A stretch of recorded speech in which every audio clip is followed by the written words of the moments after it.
Hello welcome friends, welcome to our YouTube channel MR classes and physical academy. आइए हम आज देखते हैं एमपी के प्रमुख मेले। जैसा कि टॉपिक का नाम लिखा हुआ है मध्य प्रदेश के प्रमुख मेले।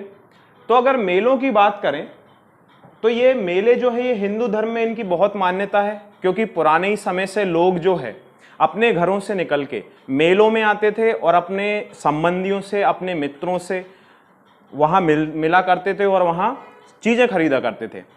मेलों का एक और महत्व रहा है, एक आर्थिक महत्व तो है ही, साथ ही साथ एक सामाजिक महत्व ये रहा है मेलों का कि इसमें सभी जाति, धर्म, पंथ के लोग इकट्ठे होते हैं एक जगह पे वे अपने सामान खरीदते हैं, खाना पीना करते हैं और वहाँ एक अम्यूजमेंट करते हैं, जिससे कि जाति प्रथा का उन्मूलन करने में भी इसका एक बहुत बड़ा योगदान रहा है मेलों का। बात करते हैं मेले। मुस्लिम धर्म में इन्हें उर्स कहा जाता है, जो कि पीर जो संत रहते हैं उनके जन्म अवसर पे, उनके जन्मदिन को मनाने के लिए उनके अनुयायी एक उर्स भराते हैं, एक उर्स करते हैं, जिसको हम मेले को ही संज्ञा दी जाती है। आइए हम देखते हैं टॉपिक मेले। तो अगर हम बात करें मध्य प्रदेश के मेलों की, तो ऐसे तो मध्य प्रदेश एक बहुत बड़ा प्रदेश है और यहाँ 1200 से अधिक मेले लगते हैं, लेकिन मैं आपको पूरे 1200 मेले तो नहीं पढ़ा सकता हूँ।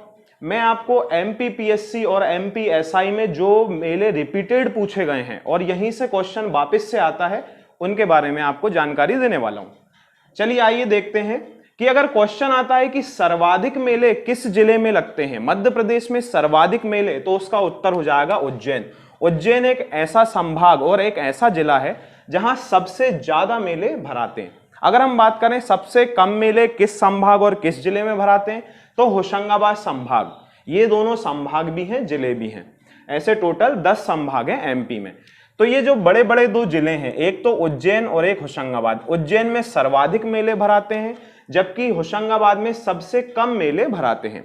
आइए हम देखते हैं मेले। तो मैं आपको इस सीक्वेंस से यहां से आपको लेकर चलूंगा। ये आपका मध्य प्रदेश का पूरा मैप बना है और हमारा सजेशन यही रहेगा कि अगर आप किसी भी सब्जेक्ट को पढ़ रहे हैं, जैसे अगर आप एमपी पढ़ रहे हैं, तो आपको एमपी के मैप को साधना है। सबसे पहले आपको एमपी का मैप अच्छे से याद होना चाहिए, जिससे कि आपको इन मेलों को याद करने में कोई कठिनाई नहीं जाने वाली है। चलिए आइए देखते हैं। सबसे पहला जो हमारा मेला है वो है शहाबुद्दीन औलिया का उर्स। शहाबुद्दीन औलिया एक मुस्लिम संत होते हैं जिन्होंने लोगों के जन कल्याण के लिए बहुत से काम करे हैं और इनका जन्म नीमच में हुआ था, इसलिए प्रतिवर्ष इनके जन्मदिन पे नीमच में एक औलिया का उर्स भराता है, एक मेला भराता है, जिसे शहाबुद्दीन औलिया का उर्स कहते हैं। कहां लगता है? नीमच जिले में। नीचे आते हैं त्रिवेणी का मेला। त्रिवेणी का जो मेला है ये रतलाम में लगता है। ये इनकी लोकेशन है, यहां नीमच पड़ता है मध्य प्रदेश में, इसके नीचे रतलाम पड़ता है, फिर उज्जैन पड़ता है, ऐसे करके सीक्वेंस है। तो त्रिवेणी का जो मेला है कहां लगता है? रतलाम जिले में लगता है। आइए अगर बात करें हम सबसे महत्वपूर्ण मेले की, पूरे भारत में 4 जो महत्वपूर्ण मेले लगते हैं जिन्हें हम कुंभ मेला कहते हैं, उन्हीं कुंभों में से एक कुंभ मध्य प्रदेश में भराता है, उज्जैन में। प्रत्येक 12 वर्षों में ये अपने आप को रिपीट करता है और इसे सिंहस्थ कुंभ के नाम से जाना जाता है। कहां लगता है? उज्जैन में। किस नदी के तट पे लगता है? तो शिप्रा नदी के तट पे कुंभ का मेला लगता है। इसे अब बात आती है कि इसे सिंहस्थ ही क्यों कहा जाता है? तो इसे सिंहस्थ इसलिए कहा जाता है क्योंकि जो सिंह राशि रहती है, सूर्य भगवान की जो गति रहती है, जो दिशा रहती है, वो सिंह राशि में प्रवेश करती है। मतलब सूर्य का सिंह राशि में प्रवेश होता है, इसलिए इसे सिंहस्थ कहा जाता है। प्रति वर्ष मतलब हर 12 सालों में ये मेला लगता है। लास्ट टाइम 2016 में ये मेला भरा था। अगर क्वेश्चन आता है कि अब अगली बार ये सिंहस्थ कब भराने वाला है, तो 2016 में आप 12 जोड़ देंगे, आंसर आ जाएगा 2028। अब 2028 में सिंहस्थ कुंभ भराएगा शिप्रा नदी के तट पे। एक और मेला यहां लगता है जिसमें पशुओं का क्रय विक्रय करा जाता है, जिसे टेपा समारोह कहते हैं, जो कि गधों का मेला भी जिसे कहते हैं। यह भी कहां लगता है? उज्जैन में। तो उज्जैन में तो ऐसे बहुत से प्रमुख मेले हैं, लेकिन इनमें से 2 ये सर्वाधिक प्रमुख है। कौन कौन से? सिंहस्थ और टेपा। अब नीचे आते हैं हम खरगोन जिले पे। तो खरगोन जिले पे 2 बहुत महत्वपूर्ण मेले लगते हैं। एक है नवग्रह, जैसे हम जानते हैं हिंदू धर्म में 9 ग्रहों की पूजा की जाती है। उन्हीं 9 ग्रहों की पूजा करने के लिए एक मेला भरा जाता है जिसे नवग्रह का मेला कहते हैं, और यहीं पे शहीद मेला, दो मेले लगते हैं इंपॉर्टेंट, एक नवग्रह का मेला और दूसरा शहीद मेला, दोनों कहां भराते हैं? खरगोन जिले में। चलिए आइए देखते हैं खंडवा जिले के मेले। तो खंडवा में 3 प्रमुख मेले हैं। एक तो है मानधाता का मेला, जिन्होंने ओमकारेश्वर में बैठ के तपस्या की है और ओमकारेश्वर में इनका मेला लगता है, जो कि खंडवा में पड़ता है। अगले हैं सिंगा जी का मेला, एक बहुत प्रसिद्ध अकबर कालीन संत हैं सिंगा जी, जिन्होंने यहां तपस्या की है पिपलिया ग्राम खरगोन में, और यहीं इनका मेला लगता है। इन्हीं के एक सहयोगी रहते हैं कालू जी। तो मानधाता, सिंगा जी और कालू जी, तीनों के मेले कहां लगते हैं? खंडवा में लगते हैं। चलिए आइए ऊपर देखते हैं गरीबनाथ का मेला। बाबा गरीबनाथ का जो मेला है ये शाजापुर में भराता है। अब क्वेश्चन यहां से ये पूछा गया है कि बाबा गरीबनाथ का मेला कब भराता है? तो मार्च और अप्रैल के माह में भराता है। इंपॉर्टेंट मेला है, इसको आपको ध्यान रखना है कि गरीबनाथ का मेला कहां है? शाजापुर में। नीचे अगर हम देखें तो हरदा लिखा है, हरदा में कान्हा बाबा का मेला लगता है। ठीक है, शोडलपुर हरदा में जगह है जहां कान्हा बाबा का मेला लगता है। पहले ये होशंगाबाद जिले में आता था जब हरदा नहीं बना था, लेकिन जब हरदा का गठन हुआ तो अब वो मेला कहां चला गया है? हरदा में। होशंगाबाद के सबसे प्रमुख मेलों में से एक मेला है रामजी बाबा का मेला। ठीक है, रामजी बाबा भी एक बहुत प्रसिद्ध संत हैं, लोगों के जन कल्याण के लिए इन्होंने बहुत सी काम किए हैं, और होशंगाबाद में ही रेवा माई में इनकी समाधि है और वहीं इनका, उसी के सामने इनका मेला लगता है। तो रामजी बाबा का मेला कहां लगेगा? होशंगाबाद जिले में।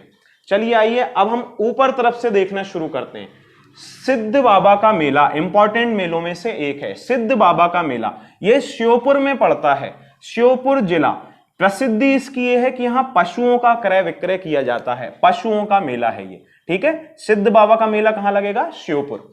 नीचे अगर हम बात करें तो गुना, यहां गुना जिला है। गुना जिला में भी एक तेजा जी करके प्रमुख संत हैं, उनके हर्ष में, उनके उपलक्ष्य में एक मेला भराया जाता है जिसे हम तेजा जी का मेला कहते हैं। ये एक साप्ताहिक मेला है, एक हफ्ते के लिए लगता है, अगस्त और सितंबर माह में, दोनों में से कभी भी ये मेला भरा जाता है। तो तेजा जी का मेला कहां पड़ेगा? गुना जिले में। ठीक है, अब हम ऊपर से देखते हैं नागा जी, एक प्रसिद्ध संत रहे हैं नागा जी, जिनका मेला मुरैना जिले में भरता है नवंबर और दिसंबर के माह में। ठीक है, मुरैना में किसका मेला भराता है? नागा जी का। नीचे बात करें तो ये ग्वालियर लिखा है, ग्वालियर में 2 प्रमुख मेले भराते हैं। एक तो है आपका हीरा भूमिया का मेला, बार बार एग्जाम में रिपीटेडली पूछा गया है हीरा भूमिया का मेला। साथ ही साथ हीरामन बाबा का मेला।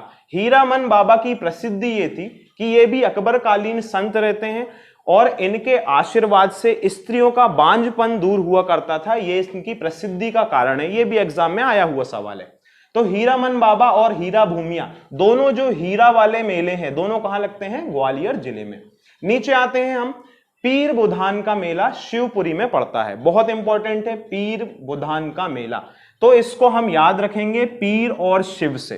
ठीक है, शिव और पीर। तो पीर बुधान का मेला कहां लगता है? शिवपुरी। इसमें आपको कंफ्यूज नहीं होना है, ये शिवपुर है जिसकी लोकेशन मैंने आपको बनाई हुई है, और ये शिवपुरी है। शिवपुरी ग्वालियर के नीचे पड़ता है, जबकि श्योपुर ग्वालियर के ऊपर तरफ पड़ता है। तो शिवपुरी में कौन सा मेला लगता है? पीर बुधान का मेला।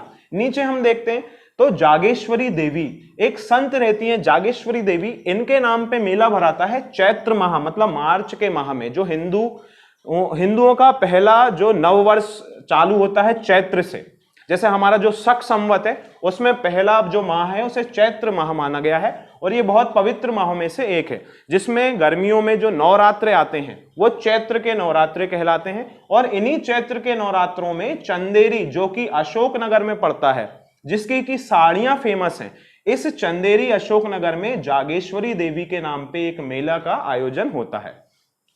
बात करते हैं, यहां तक हमारा कंप्लीट हो चुका है। ऊपर से अब फिर से देखते हैं दतिया। दतिया जो है एक बहुत इंपॉर्टेंट जिला है। दतिया छोटा सा जिला है लेकिन बहुत इंपॉर्टेंट है, क्योंकि यहां बहुत से मेले भराते हैं और रिपीटेडली एग्जाम में पूछे गए हैं ये मेले। जैसा कि आप देखिए सोनगिरी का मेला, सोनगिरी का मेला कहां? दतिया में। ठीक है, सनकुआ का मेला, सनकुआ का मेला भी कहां है? दतिया में। बडोनी का मेला, ये भी दतिया में भराता है। और रामलीला का मेला, ठीक है, इसे आप विशेष कर ध्यान रखें, रामलीला का मेला कहां भराता है? दतिया में। बडोनी की विशेषता यह है कि बडोनी का जो मेला है ये गुरु पूर्णिमा पे भराता है, ठीक है। तो दतिया में 4 प्रमुख है, सोनगिरी, सनकुआ, बडोनी और रामलीला। ये सारे के सारे मेले कहां पड़ रहे हैं? दतिया जिले में। आइए बात करते हैं टीकमगढ़ की कि टीकमगढ़ में कौन कौन से मेले भराते हैं। तो टीकमगढ़ में जो सबसे प्रमुख मेला है वो कुंडलेश्वर का मेला है। एक ही मेला यहां भराता है टीकमगढ़ में जिसका नाम है कुंडलेश्वर का मेला, इंपॉर्टेंट मेला है। इस तरफ बात करें अगर तो ये छतरपुर लिखा है। छतरपुर सबसे इंपॉर्टेंट, ऐतिहासिक रूप से इंपॉर्टेंट रहा है। इसमें मैं आपको बताता हूं क्यों। सबसे पहले तो मऊ सहनिया का मेला, मऊ सहनिया का मेला कहां पड़ता है? छतरपुर में, इसे आप डायरेक्ट याद रखेंगे। दूसरा जल बिहारी का मेला, जल बिहारी का मेला भी कहां भराता है? छतरपुर में। इसे याद करने की ट्रिक ऐसी है कि छतरपुर हम छाता समझ सकते हैं और जल, अगर जल गिरता है तो हम क्या लगाते हैं? छाता लगाते हैं। तो ऐसा हम इसे याद रख सकते हैं। तो जल बिहारी का मेला छतरपुर जिले में भराता है। सबसे इंपॉर्टेंट जो मेला है चरण पादुका का मेला, मकर संक्रांति पे प्रतिवर्ष ये मेला भराता है। इसके बारे में कुछ डिस्कस करते हैं कि हम चरण पादुका है क्या। तो चरण पादुका एक जगह है जो कि छतरपुर में पड़ती है। ऐसा माना है कि 14 फरवरी 1933 को यहां एक नरसंहार किया था जिसे हम मध्य प्रदेश का जलियांवाला बाग कहते हैं। अगर आपसे एग्जाम में क्वेश्चन आता है कि मध्य प्रदेश का जलियांवाला बाग हत्याकांड किसे कहा जाता है, तो छतरपुर या हम चरण पादुका नरसंहार को कहते हैं। यहां नरसंहार हुआ था, जैसा कि हम जानते हैं कि जैसा नरसंहार जलियांवाला बाग में वैसाखी के दिन हुआ था, वैसा ही नरसंहार मकर संक्रांति पे छतरपुर में हुआ था, चरण पादुका नामक जगह पे। उसका कारण यह था कि यहां भी लोग मकर संक्रांति पे इकट्ठे हुए थे और फिशर करके एक व्यक्ति हैं जो कि इस समय अंग्रेजी अधिकारी रहते हैं। जलियांवाला बाग हत्याकांड हम जानते हैं कहां हुआ है, तो जलियांवाला जो हत्याकांड है वो आपका अमृतसर में हुआ था। और ये जो छतरपुर में हत्याकांड हुआ ये कौन सा है? चरण पादुका नरसंहार है। जैसे वहां जनरल डायर ने गोलियों का ऑर्डर दिया था गोली चलाने का, ऐसे ही यहां फिशर ने ऑर्डर दिया है, इसलिए हम फिशर को मध्य प्रदेश का जनरल डायर कहते हैं। इसे याद रखें, इंपॉर्टेंट क्वेश्चन है, ठीक है। अब बात करते हैं शारदा माता। जैसा हम जानते हैं मैयर में, मैयर वाली माता का जो मंदिर है उन्हें शारदा माता कहते हैं। तो शारदा माता का मेला सतना मैयर में लगता है, प्रतिवर्ष लगता है। यहां इनका मंदिर भी है जहां से हम आला उदल की स्टोरी जहां की फेमस है, ठीक है। अब इस तरफ बात करें तो महामृत्युंजय का मेला सबसे ज्यादा इंपॉर्टेंट मेलों में से एक है। मध्य प्रदेश के महामृत्युंजय का मेला कहां लगता है? तो रीवा में लगता है। कब लगता है? तो बसंत पंचमी पे लगता है। महामृत्युंजय का मेला रीवा में लगता है बसंत पंचमी पे। अगर हम बात करें चांदी देवी या चंडी देवी का मेला, किताबों में दोनों नाम मिलते हैं, चंडी देवी और चांदी देवी। तो चांदी देवी या चंडी देवी का मेला सीधी जिले में लगता है, इसे याद रखना है, इंपॉर्टेंट मेला है सीधी जिले में चंडी देवी का मेला। नीचे तरफ आते हैं तो हम बालाघाट की अगर हम बात करें तो रामपायली का मेला इंपॉर्टेंट मेलों में से एक है। रामपायली का मेला कहां लगता है? बालाघाट जिले में, ठीक है। इस तरफ आगे बात करते हैं तो सिवनी, सिवनी में मट घोगरा का मेला, बार बार एग्जाम में पूछा गया मेला है। मट घोगरा का मेला कहां लगता है? सिवनी जिले में, ठीक है। इस तरफ आगे बढ़ते हैं तो छिंदवाड़ा, छिंदवाड़ा में गोटमार का मेला लगता है। गोटमार एक त्योहार है जनजातियों का, गोटमार। इसी गोटमार को हम गोटमार के मेले में उन्होंने परिवर्तित कर दिया है और इसमें जनजातियां इकट्ठी होती हैं और यहां उनका हाट बाजार लगता है। तो गोटमार का जो मेला है वो छिंदवाड़ा जिले में लगता है। ऊपर अगर हम बात करें तो बरमान का मेला इंपॉर्टेंट मेला है मध्य प्रदेश के, रिपीटेड मेलों में से ये भी एग्जाम रिपीट हुआ है कई बार एग्जाम में, ठीक है। बरमान का मेला कहां लगता है? नरसिंहपुर में लगता है। बरमान का मेला नरसिंहपुर में लगता है। 13 दिवसीय ये मेला है, जनवरी में ये भराता है। इंपॉर्टेंट है, याद रखना है कि बरमान का मेला कहां लगेगा? नरसिंहपुर में। अगर हम बात करें सागर में तो सागर में 3 मेले लगते हैं। कौन कौन से? एक तो उल्दन का मेला है, दूसरा बनेनी का मेला है और तीसरा जो मेला बार बार एग्जाम में पूछा गया है वो धामोनी, ये उर्स है, धामोनी का उर्स। तो ये 2 मेले हैं और ये उर्स है। उल्दान का मेला, बनेनी का मेला और धामोनी का उर्स, तीनों कहां लगते हैं? सागर में। इस तरफ अगर हम बात करते हैं तो चंदेरी में हो चुका है जागेश्वरी देवी का मेला, बाकी के हमारे मेले यहां से कंप्लीट हो चुके हैं। कान्हा बाबा का मेला भी मैं आपको बता चुका हूं। तो ये हमारे मध्य प्रदेश के कुछ प्रमुख मेले और उनके बारे में थोड़ी थोड़ी जानकारी थी। अगर आपको हमारा वीडियो पसंद आया है तो प्लीज लाइक करें, शेयर करें और सब्सक्राइब करें। Thank you very much.